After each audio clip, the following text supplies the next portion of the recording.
Ferguson sends it back. Robbins puts it down. Trainer's kick is on the way. It is good, and the Bills win. The Buffalo Bills pull one out of the fire, and they win 41-40 from down 15 in the fourth quarter. They come back and win it, and the Buffalo Bills are 1-0. What a comeback. Yeah, that certainly was one of the stories of the weekend. Yeah. Joining us now, a player that could well be back in the NFL sometime soon, injuries permitting. Efe Obada, defensive end, joins us once of the Washington Commanders. Good afternoon, Efe. Good afternoon. Thanks for having me. It's a pleasure. Yeah, that was one of a number of really exciting games and eventful matches. It all kicked off, didn't it? Commanders, it was pretty easy for them. Yeah, it was. It was a divisional game, obviously with New York Giants. I would have liked to see more from the Giants, and especially defensively. They've acquired a lot of really good pieces. They've also got Russell Wilson as a quarterback, but the Commanders, in top form, kind of put them away. It was perfect for the NFL. There was, I think, the early window, 4 or 5 games went right down to the wire and switched leads in the last minute. It was everything you want an NFL Sunday to be. Really. Yeah, definitely. For me, we just saw some highlights from Buffalo and the Ravens, and that was an amazing game. A bit disappointed with the Ravens. I feel like they were up. The game was theirs to win. But, Buffalo, I play there. They teach championship mentality, and they just find a way to win, and Josh Allen, absolute competitor. But for me, the highlight game was the Jets versus the Steelers. That was Aaron Rodgers playing for the Steelers against the Jets, and he burned, didn't he? 4 touchdowns. He did. Huge shout out, huge respect to Justin Fields, young quarterback, trying to figure out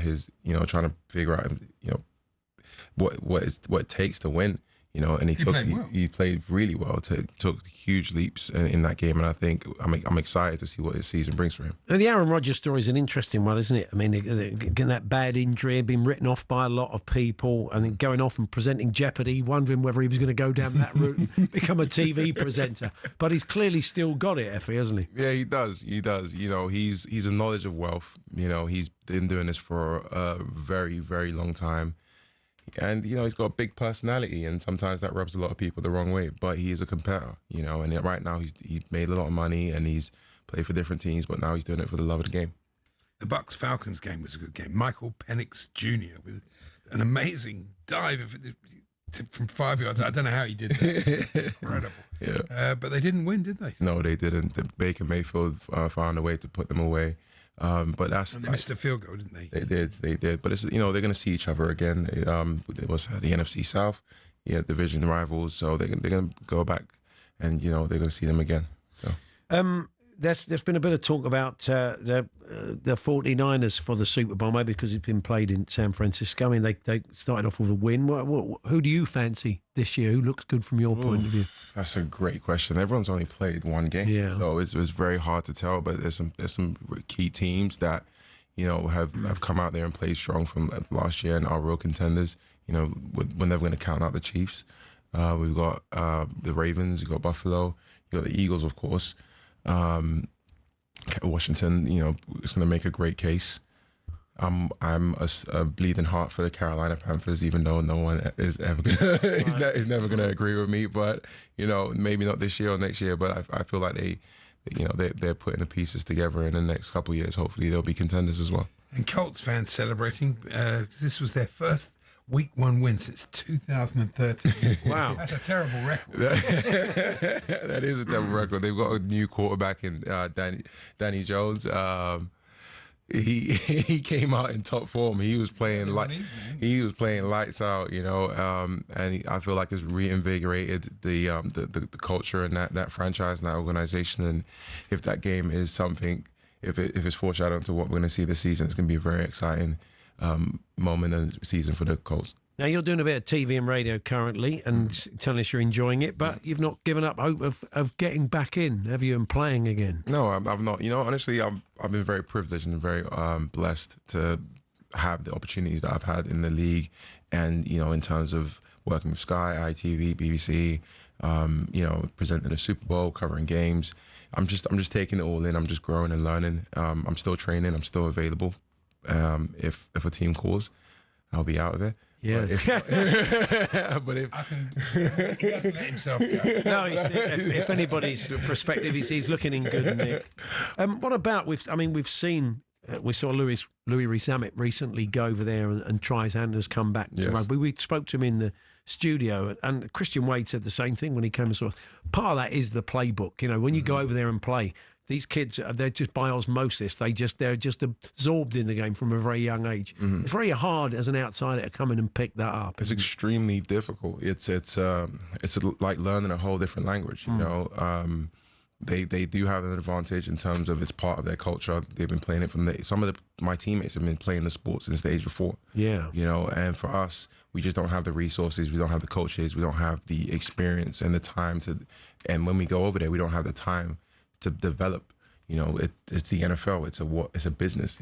You have to show your value now, and that's just the case. So I've been very fortunate. Christian Wade, I was in Buffalo with him. He's been he was a great player, but it's just some of those offensive positions require more time to develop. I started off as a tight end, and the learning curve was so high that I was like, you know what? In order for me to have a chance, I need to go to the defensive side because it would allow my athleticism and my raw talent and aggression to kind of, present itself. Some people don't have that opportunity to do that. So, yeah, it's so difficult. It's so difficult to break through. We got a game this evening, of course, haven't we? And we got that on talkSPORT, early hours of tomorrow morning. Vikings versus the Bears. How are you seeing that one, Efe? Oh, I see the Vikings absolutely destroying the Bears. Wow. I'm not even gonna sugarcoat it. Obviously, the Bears have got a new head coach. And he comes from was the offensive coordinator for the Eagles. Great guy.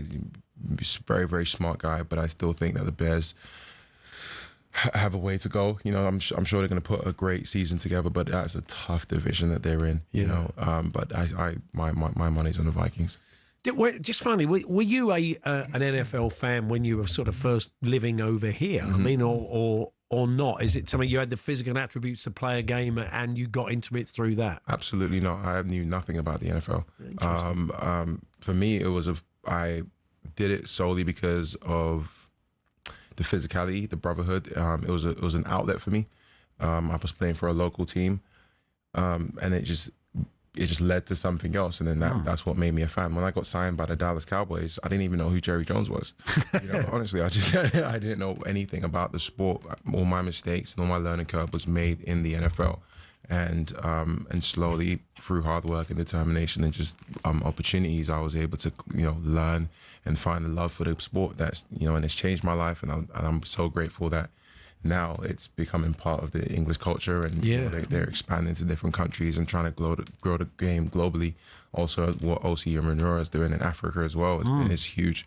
So initially, no, but it's changed my life, and I'm using it and the platform that it's afforded me to impact my community and the people that want to become NFL players. Yeah. Well, look, keep doing what you're doing media-wise, but let's hope you can kind of get back in and be playing again. So I'm sure we'll speak to you during the season. Thank you. Thanks very much. No, thanks for having me. Efe Obada there. On AM, on DAB, via the talkSPORT app and on your smart speaker. talkSPORT.